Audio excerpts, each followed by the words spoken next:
I want to launch a lawsuit against the U.S. government for their corruption. Our tax system in America has been manipulated to benefit the owner class while the working class gets robbed. We have the government giving companies subsidies, which means they just get our tax dollars to help the public interest. But that ends up being a lie when it comes to the sugar industry getting subsidies. Sugar is the cause of junk food addiction, diabetes, cancers, heart disease, and other ailments. There is no reason to give them our money, yet the government does it. Our government giving our tax dollars to corporations isn't in line with capitalism. It isn't even socialism. It's just a scam. It's plain robbery.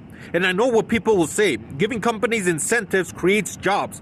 But that is so simple-minded. When you think about it, it becomes obvious that those jobs aren't guaranteed. They may not pay enough, or they can easily pocket the incentives and send the jobs overseas or to places in America that don't support unions. Looking at things simplistically makes them seem fine. Like how in capitalism, you get two choices.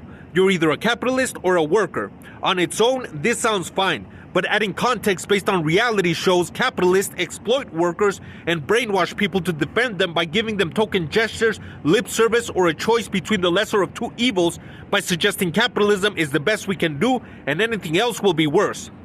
With all this, the reality becomes in capitalism we get two choices. You either exploit or get exploited. Capitalism may be worse than socialism, but they both share something in common.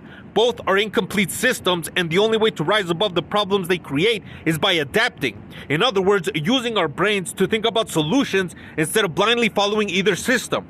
And of course, the one thing all systems, governments, corporations, and societies need to properly function is for the people, from the poorest and powerless to the rich and powerful, and especially the rich and powerful, to not be corrupt.